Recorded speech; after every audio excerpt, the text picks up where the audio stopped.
سورہ یوسف 12 رکوعات 111 آیات پر مشتمل مکی صورت ہے۔ ترتیب مصحف کے اعتبار سے اس کا نمبر 12واں ہے۔ یہ منفرد صورت ہے جس میں صرف ایک ہی واقعہ حضرت یوسف علیہ السلام کا بیان ہوا ہے۔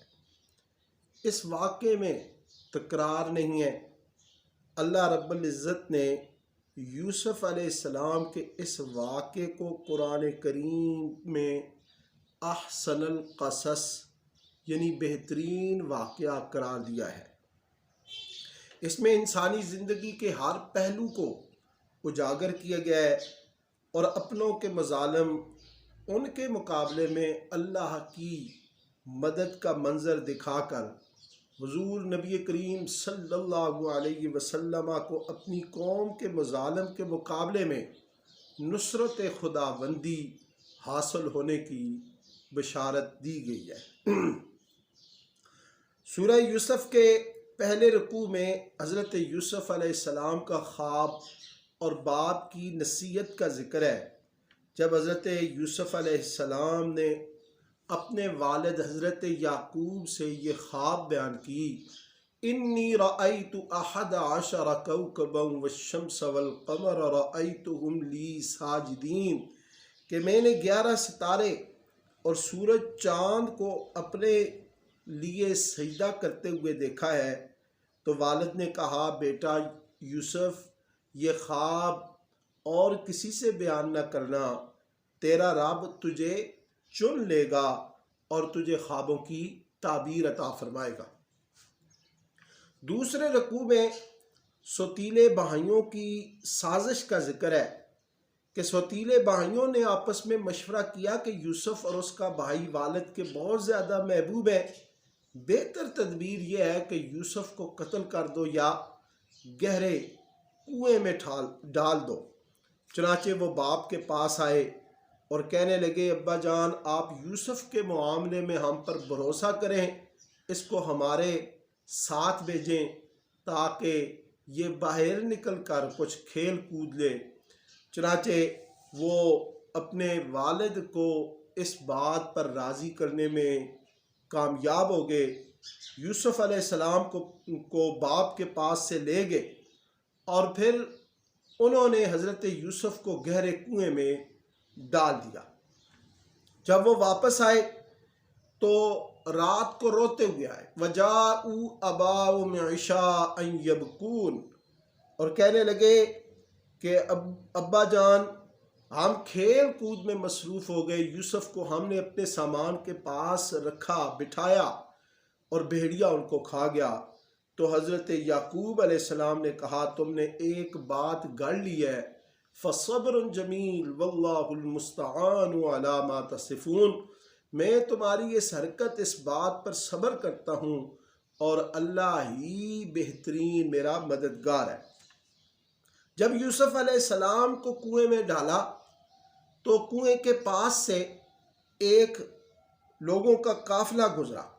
انہوں نے پانی بھرنے کے لیے ڈول ڈالا تو حضرت یوسف علیہ السلام اس ڈول کے ذریعے باہر نکلے تو وہ حضرت یوسف علیہ السلام کو دیکھ کر حیران ہو۔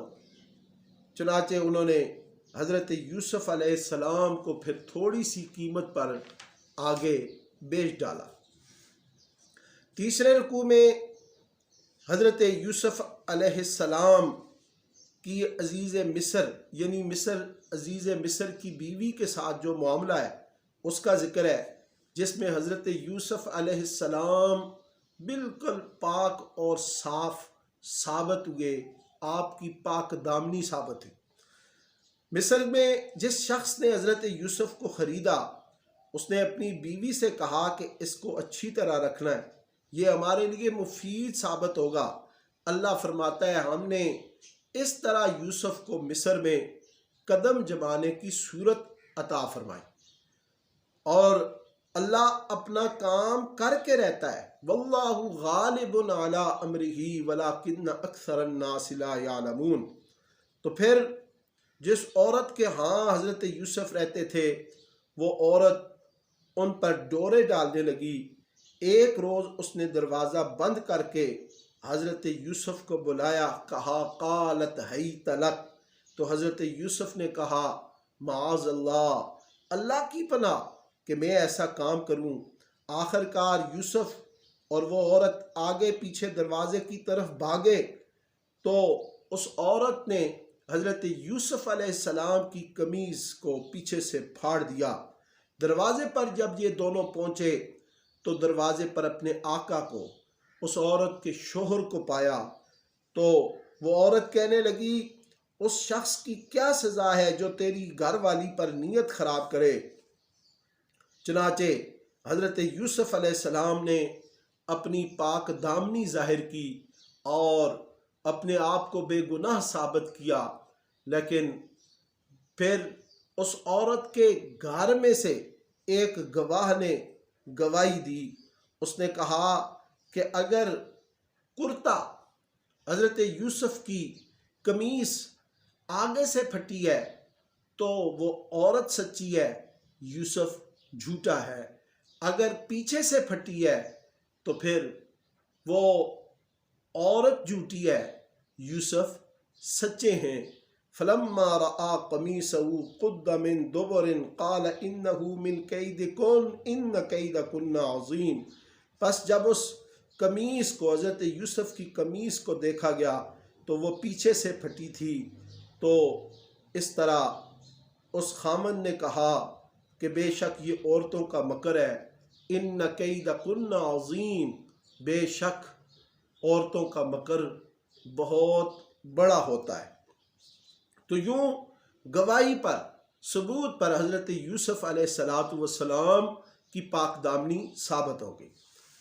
پھر چوتھے رکوع میں مصر کی بیگمات کی جو ہے نا دعوت اور ضیافت کا ذکر ہے کہ شہر کی عورتیں آپس میں یہ کہنے لگی کہ عزیز مصر کی بیوی اپنے نوجوان غلام پر فریفتہ ہو گئی ہے، اور پھر اس نے ان عورتوں کی باتیں سنی تو ان کو ضیافت کی مجلس میں بلا لیا، ہر ایک کے آگے پھل اور چھری رکھی۔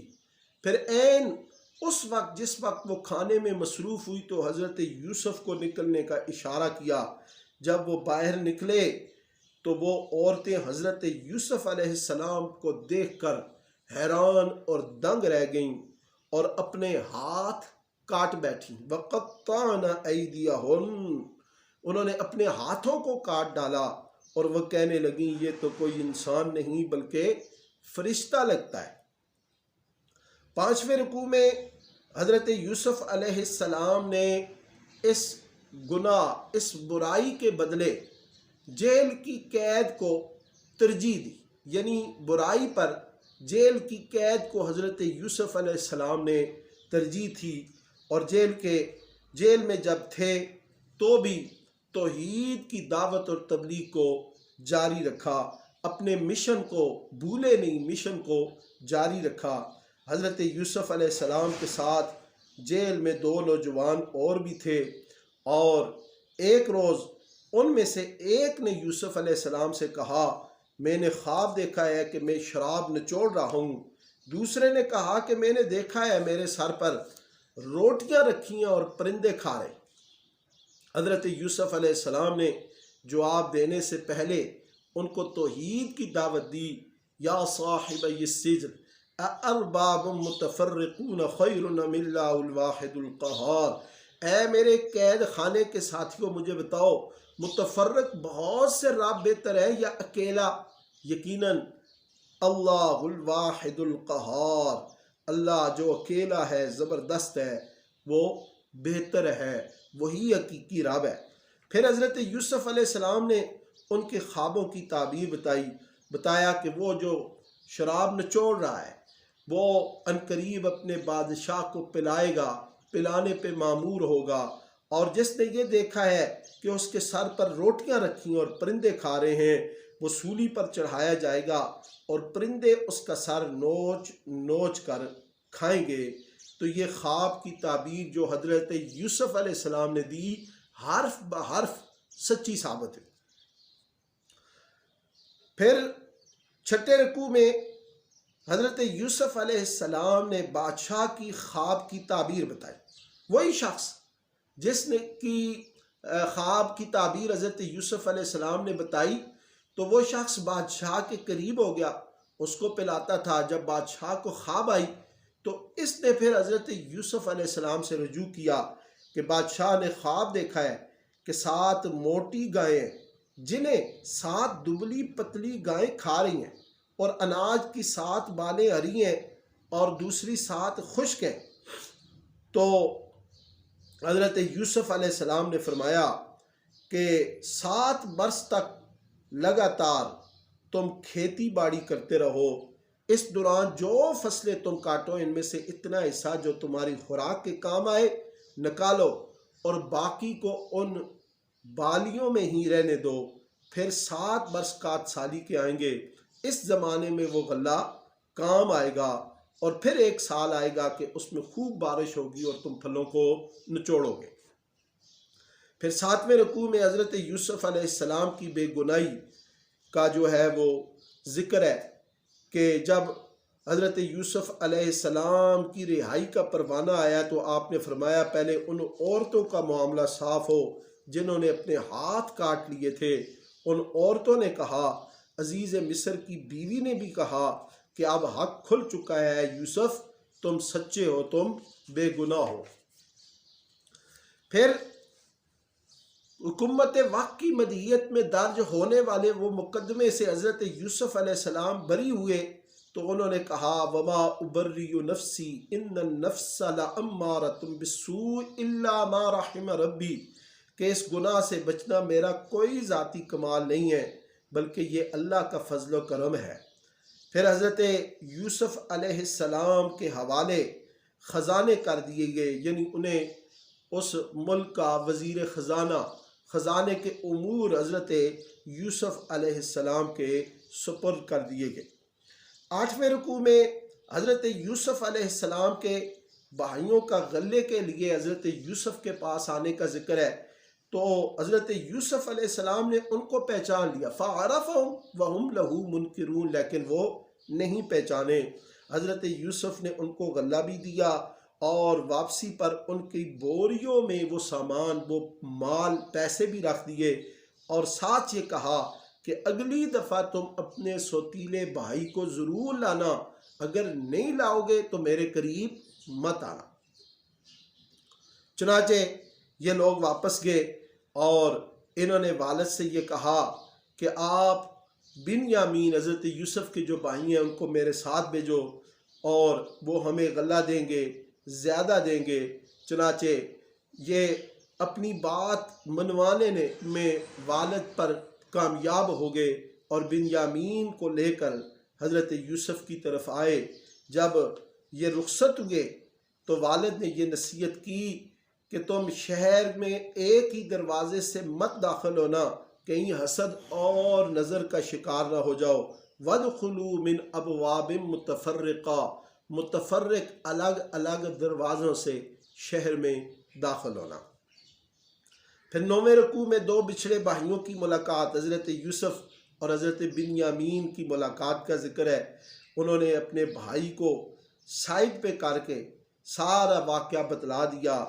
پھر جب ان کو غلہ دیا تو غلے کا جو پیمانہ ہے وہ حضرت یوسف علیہ السلام نے اپنے بھائی کی بوری میں سامان میں رکھ دیا، اور جب تلاشی شروع ہوئی تو وہ پیمانہ حضرت بنیامین کے اس سامان سے برآمد ہوا. اللہ فرماتا ہے کہ بھائی بنیامین کو پاس رکھنے کی یہ تدبیر ہم نے یوسف کو سکھائی، ورنہ مصر کے قانون کے مطابق وہ اس کو نہیں روک سکتے تھے. 10ویں رکوع میں برادران یوسف، ان کی مایوسی اور یعقوب علیہ السلام کی دعا کا ذکر ہے کہ جب حضرت یوسف علیہ السلام نے بنیامین کو روک لیا اپنے بھائی کو، تو ان کا سب سے بڑا بھائی جو ستیلا بھائی تھا وہ کہنے لگا کہ ہم والد کو کیا منہ دکھائیں گے، ہم میں سے کسی اور کو رکھ لو تاکہ ہم اپنے والد کو اعتماد دے سکیں. ہمارے اوپر ہمارے والد کا یوسف کے معاملے میں بھی بے اعتمادی ہے، اب بنیامین بھی یہاں پہ رک کے تو ہم کیسے ان کو قائل کریں گے؟ چنانچہ وہ سخت مایوس ہوئے، لیکن حضرت یوسف نے اپنے بھائی کو واپس نہیں جانے دیا، اور اس بڑے بھائی نے کہا کہ جاؤ، جا کر باپ کو یہ کہہ دو ان ابنک سرق، کہ تیرے بیٹے نے چوری کی ہے۔ پھر جب یہ بات حضرت یعقوب علیہ السلام تک پہنچی تو حضرت یعقوب علیہ السلام نے کہا انما اشکو بثی وحزنی الی اللہ، کہ میں اپنے غم اور حزن کی شکایت اللہ رب العزت سے ہی کرتا ہوں۔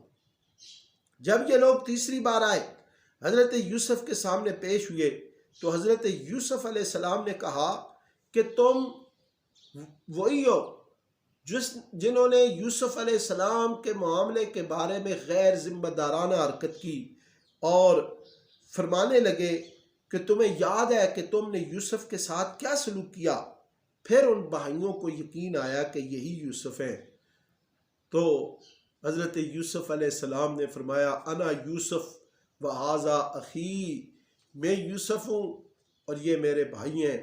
اللہ نے ہم پر احسان فرمایا ہے کہ مجھ کو اللہ نے تم پر فضیلت دی ہے۔ پھر حضرت یوسف علیہ السلام نے اپنی قمیص بھیجی کہ جاؤ والد محترم کے چہرہ انور پر ڈالو، ان کی بینائی لوٹ آئے گی۔ چنانچہ جب حضرت یوسف علیہ السلام کی قمیص جانے لگی تو حضرت یعقوب علیہ السلام نے کہا کہ مجھے یوسف کی خوشبو آ رہی ہے۔ وہ یوسف علیہ السلام کی قمیص حضرت یعقوب کے منہ پر ڈالی تو ان کی بینائی لوٹ آئی۔ فرمانے لگے میں نہ کہتا تھا کہ میں اللہ کی طرف سے جو جانتا ہوں تم نہیں جانتے۔ پھر یہ لوگ مصر کے لیے روانہ ہوئے۔ شہر سے باہر سرکاری پروٹوکول کے ساتھ ان کا استقبال کیا گیا، اور دربار شاہی میں پہنچتے ہی والدین اور 11 بھائی یوسف علیہ السلام کے سامنے سجدہ ریز ہوئے۔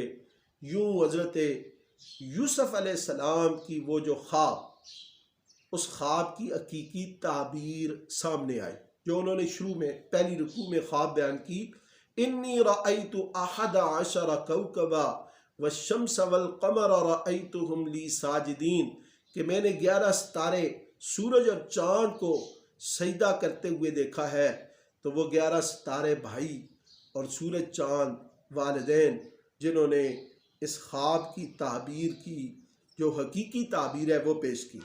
تو یہ حضرت یوسف علیہ السلام کے لیے جو سجدہ تھا، یہ سجدہ تعظیمی تھا۔ پہلی شریعتوں میں یہ جائز تھا، لیکن ہمارے پیارے نبی علیہ السلام کی شریعت میں اب کسی کو سجدہ تعظیمی کرنا بھی جائز نہیں ہے، یہ حرام ہے۔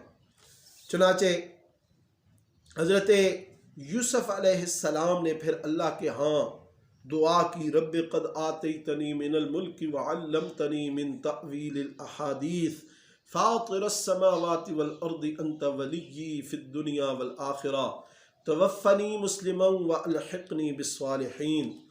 اس واقعے حضرت یوسف علیہ السلام کے اس واقعے میں دروس ہیں، عبر ہیں، اور اس میں یہ نبی علیہ السلام پر واضح کیا گیا اللہ کی طرف سے کہ ایک دن مشرکین مکہ بھی آپ کے سامنے جھکنے پر مجبور ہوں گے، اور ایسا ہی ہوا۔